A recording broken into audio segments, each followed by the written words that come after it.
Hey, I'm just sitting here talking about grief in my usual soft voice and apparently a cat voice.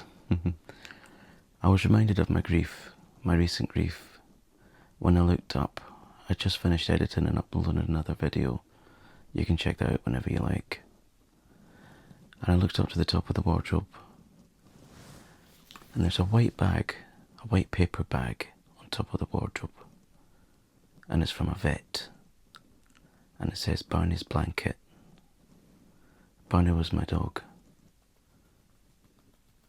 Now if you're going through grief, whether it be human grief or animal grief, it's all the same. Grief. They all consuming. They all feeling grief. And this wave of emotion came over me. And I know some people say grief is the price you pay for love, or grief is love in disguise. Platitudes that don't really mean anything to me. I don't know about you, but they don't really comfort me. They don't really take away the pain. Because in truth, I don't think the pain is meant to go away. It's meant to sit with you. It invades all of your body cells. I believe so anyway. It reminds you of your capacity for love. It reminds you that you're human. It reminds you that you have deep empathy, sympathy, compassion, and kindness. For some, people don't always show their grief. For some, people can't hide their grief. What's the other saying? Wearing your heart on your sleeve. I'd say I'm one of those people. In general, I can't hide my emotions. How about you? Which category do you fall into?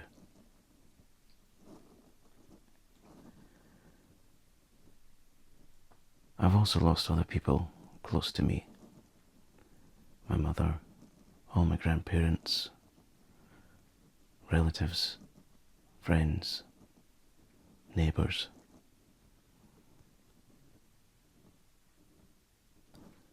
I personally can't quite understand. I know how death works, okay? But I can't quite understand how someone can be living, breathing, laughing, blinking, eating, drinking, feeling 1 second, and then the next, they're gone.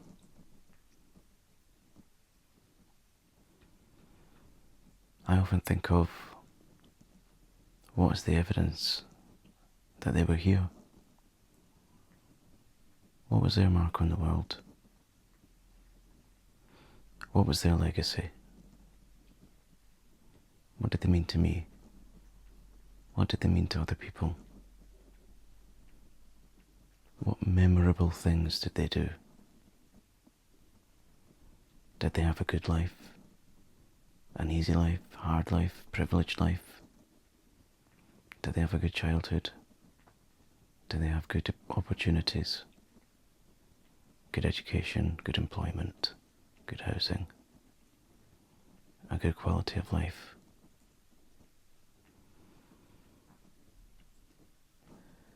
And then sometimes when I think about all of those things, it becomes too much. And I stop, distract myself and move on.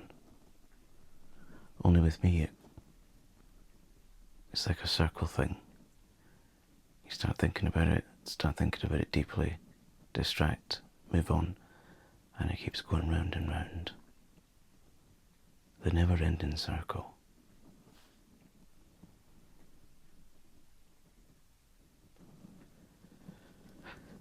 I've tried grief counselling, but with me, I need questions answered and they couldn't give me the answers to the questions I had.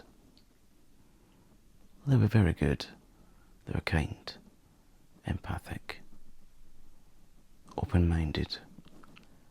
Because remember, when you go to a grief counsellor, the people that they see, they could have any kind of belief. They could be religious, non-religious, atheist, humanist, and all the other religions, you know.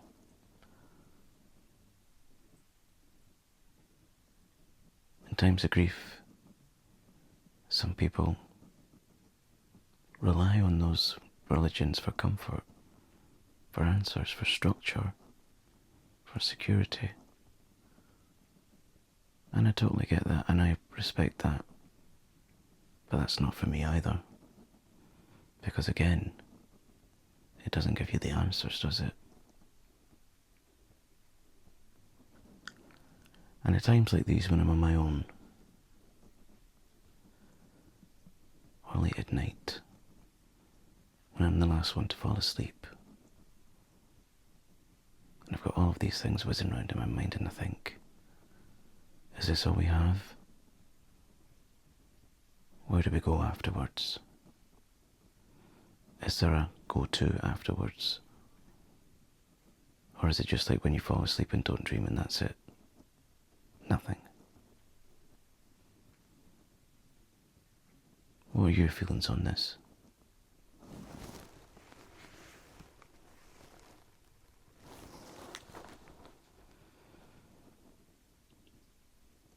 I also don't like crying. Now, it's absolutely nothing to do with what some people refer to as being weak.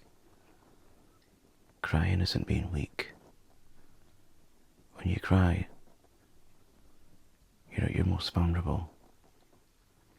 And if you're able to share that with someone that's really brave, that takes strength and courage.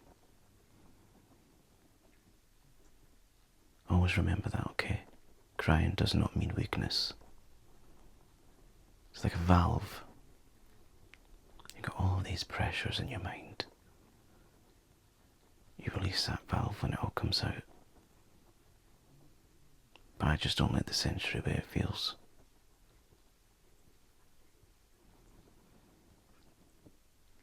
And plus I end up feeling very ill afterwards. But that's me, that's not you.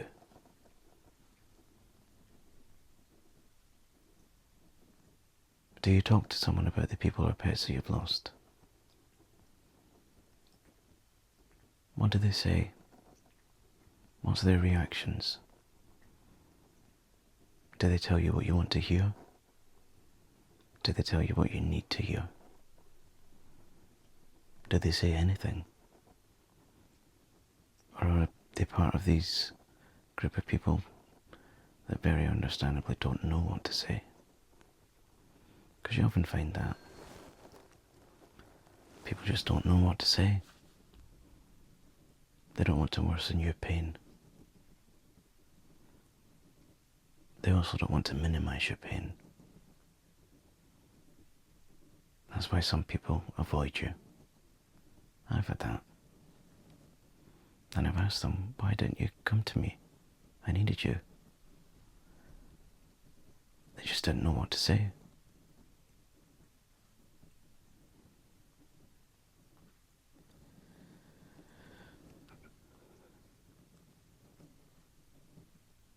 Tell me about your experiences of grief, if you want to, if you're ready to. The more we speak about things, the more we normalise it. You know, like with anything that has a stigma attached to it, like mental health, being neurodivergent, grief, all of the things that are in the news that people try to suppress and say it doesn't exist when it does.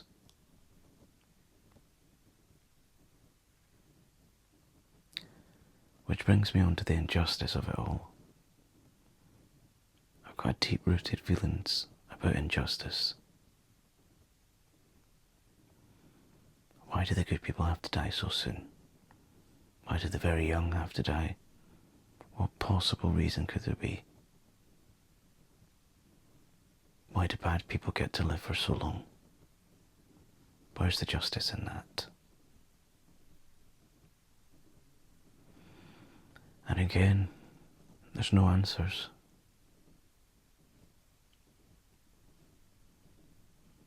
Do you ever feel like you're lost? Untethered? When people and beings leave you? Or you feel abandoned?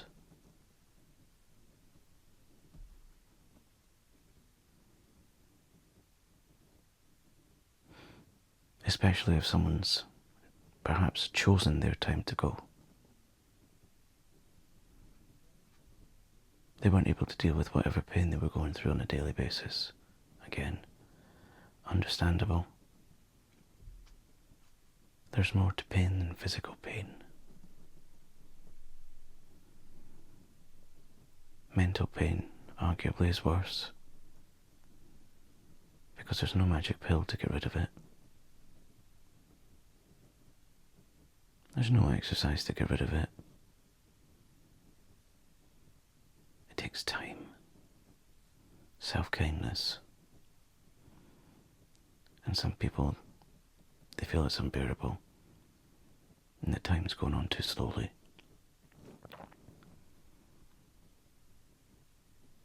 They feel they can't get out of that black cloud. Their feelings are too deep, too raw, too emotional, too painful to talk about.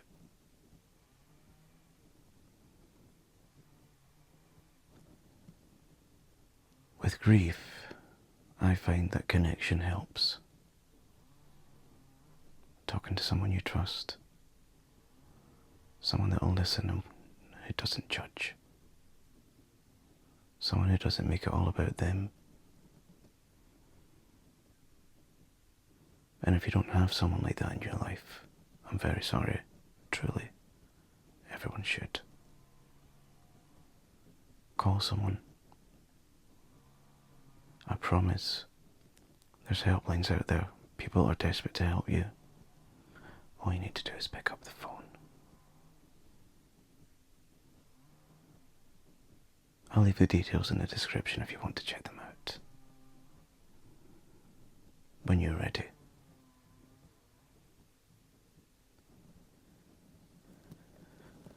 So what can we do for ourselves? Well, like I said, connection, talk to someone. If you're able to, go and see your doctor. If you feel that your grief is getting too much and it's perhaps turning into something else.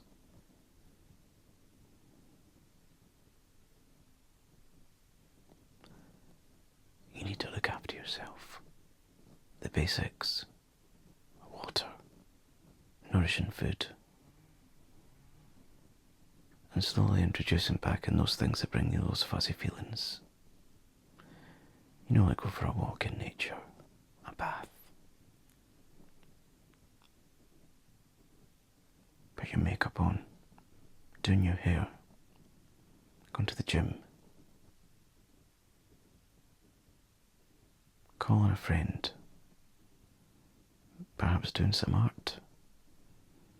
Are you good at drawing, painting, sculpting, knitting, wig making, dressmaking? I always think there's an artist in everyone. You just need to find the right art for you.